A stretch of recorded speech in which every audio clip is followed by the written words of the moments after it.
Hey YouTube. Well, I want to talk about something. I just ran into this video on YouTube, and it was about the homeless situation in Los Angeles. Now, for some reason, I thought the homeless situation in San Francisco was much worse than LA. Mainly because San Francisco is so small, but there's homelessness, drug addiction, and mental health. People with mental health on the street all over the city. So it's got some pretty rough areas where people live in tents, live on the street, right? And I know people wonder how could that happen to people? How could you end up in that situation? And it's a slow process. So what I've decided to do, I'm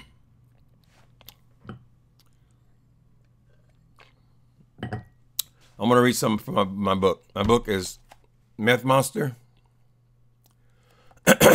available on Amazon. I want to read a little bit. Oh, my voice might be gone. I might not be able to do it. I just did this whole reading and then clicked the wrong damn button. So now I've been already doing this for a half hour. I'll try to do it again. Okay. So I encourage you guys to check out the book, METH MONSTER. It's got a different cover on it now, but if you're in the struggle or you know someone who is, hopefully it's in a book that will encourage you. All right. So I'm going to tell you guys how I ended up on drugs. That's basically what this is about. How a normal person, a regular person with regular values, regular hygiene, can end up living on the street under cardboard, or a person can end up living on, that can happen to a regular person. I want to tell you how I got on drugs, what happened. Okay, so I'm reading a little bit from my book, METH MONSTER, Chapter 5. It is an awful thing when a person is reduced to defining their life by the drugs they take, but that is exactly what meth did for me. Try as I might, there is simply no way for me to minimize the impact with which crystal meth slammed into my life, at least not without straying far from the truth. It was like throwing a 40-pound sledgehammer through a plate glass window. In other words, it was fast. It happened quick. Mind you, I was not going into this thing totally blind. I had been coveting this drug and obsessing about this drug for a full 2 years before I got around to trying it. Okay, so I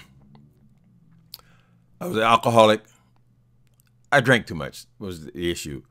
I found myself in AA. And while I was in AA, going to meetings there, I heard about crystal meth, and I became obsessed with it, even though I had never tried it. I was clean about 2 years at that time. Okay. Of course, in the beginning, it wasn't such a bad thing. No, to the contrary. In the beginning, crystal meth seemed like the best thing that ever happened to me. 3 or 4 days after I relapsed on alcohol, I found myself at a big dance bar in Hollywood. It was the weekend of the Gay Pride Parade, and the atmosphere was especially festive.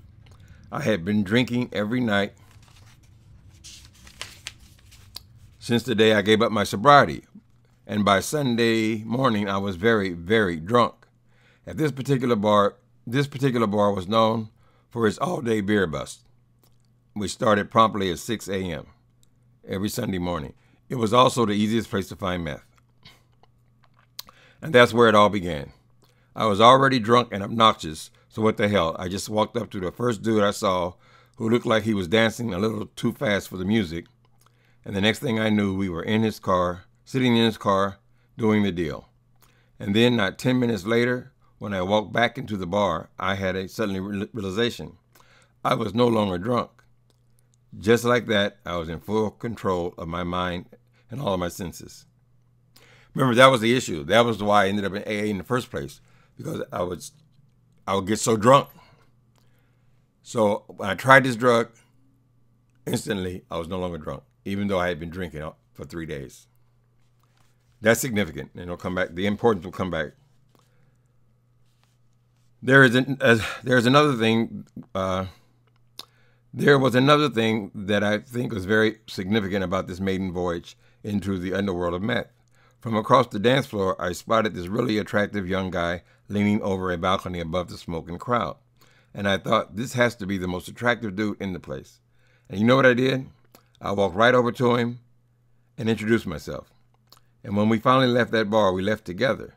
Now, you would probably have to be me to understand that I could never have done that alone, on my own, even with the help of alcohol.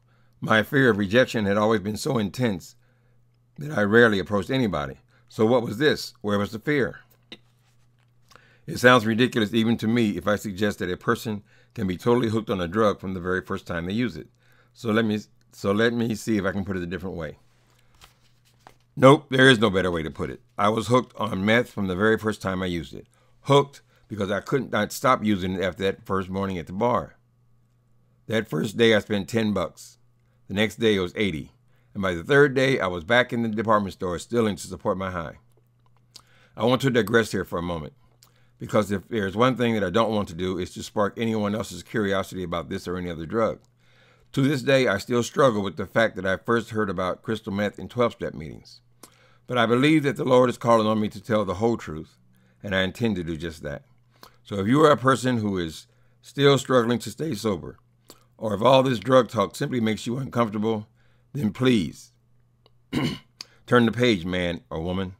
That's what I would do. Ultimately, this book is about getting off drugs, after all, not getting on them. That being said, those early party days on meth were admittedly a lot of fun. It seemed like I just literally danced right through the first few months. And then, just like with alcohol, there was a shift. That's the thing about what I call drug demons. At first, they just seem to do so much for you. And then, after they get you under their power, it's you that will do anything for them. One minute, I was spinning around on the dance floor, just as free as an eagle, in flight.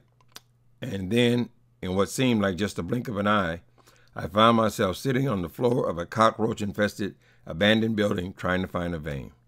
But in fact, my flight from the dance floor to the nasty floor took about a year. I was still doing the club scene when I started going to jail. Way back when I was with David. David was my first lover. We were just kids, 20-year-olds. I went to the county jail a few times, but now I was going all the time. I was what you would call a petty criminal at the time. And when I was arrested, 90% of the time it was for shoplifting. The whole thing had gotten a lot more desperate. At first, I just needed enough money to score one time.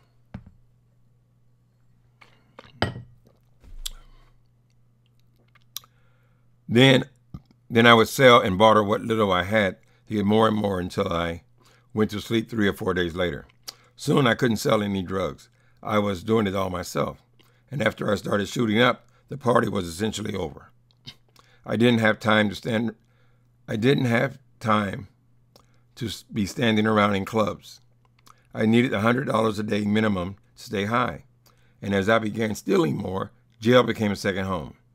With each stint in jail, I came out knowing more and more of what I considered to be real drug addicts.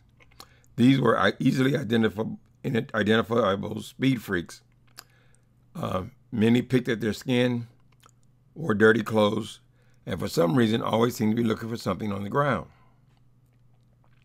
There was a lot of pretense, a lot of acting as if around the club scene.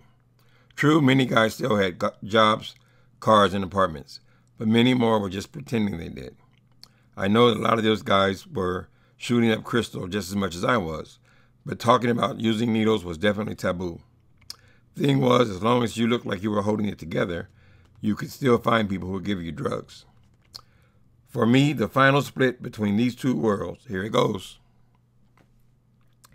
came after a 5 or 6 day run with no sleep and very little food. I found myself pushing a shopping cart full of junk right past the front door of the most popular gay club in Hollywood, the very place where I first scored some meth and spent literally every weekend getting loaded ever since. But my voice just shot out. I may have to take a water break in a minute. Okay. The very place where I first scored some meth and spent literally every weekend getting loaded ever since. Needless to say, they never have to worry about seeing my face in that place again. This was my split from the bar scene. I was very much into the clubs, stayed in them, Monday through Friday, and party hard on the weekends. Okay. When a person gets down to this level of drug addiction, their whole value system has to change. This new crowd that I was meeting both in jail and on the streets was anything but pretentious. Absolutely no one had a job, and absolutely no one wanted one. That I ever met wanted one. Everybody had some kind of hustle. Some were dealers, others wrote checks, and some broke into houses and cars. Many, both male and female, were prostitutes. I myself was what the street folks called a booster, elsewhere known as a petty thief, or shoplifter. This had always been what I reverted to whenever I needed money. When it came to boosting, I had always considered myself to be quite the pro. But one of the primary side effects of using meth, especially in the quantities that I was using it, was that it made one extremely paranoid. Imagine walking into a department store and trying to steal something when you're already convinced that everyone around you, is, including small children and little old ladies, is either a cop or the FBI. And then try to imagine this being the only source of income. The streets were not a place where I ever chose to be. They were a place where I had to be. Maybe I wasn't as slick as I used to be, and I sure as hell wasn't as cute as I used to be, but I still needed money. And even more important than that, I needed drugs. I think that's enough. I mean, my voice is shut out, so I don't want to go further than that, but it can happen to anyone. I've seen it happen to, when I was, later on I became a drug dealer up here. What happened was I continued to steal in Los Angeles. Eventually I got sent to prison. The prison was up here at San Quentin. When I got out of San Quentin, I started selling drugs. I didn't know anybody, so I was not so likely to fuck it off, shall we say. I met this dealer on Polk Street, which is the drug drag here, and I became a drug dealer. So constantly I would see people when they first started on the way down. Usually it was always on the way down. So I just know from my own experience that it could happen to anyone. People come in, their wallets full of credit cards, and in the beginning, you got a beautiful apartment, relationships, whatever, and you see them slowly lose every single thing. All right, I gotta go rest my throat. Okay, people, I hope that you guys are encouraged to check out this book, Meth Monster. It's a book about getting off drugs, not getting on them. So if you know people who are struggling, hopefully it'll be a help to somebody. Okay, later, people.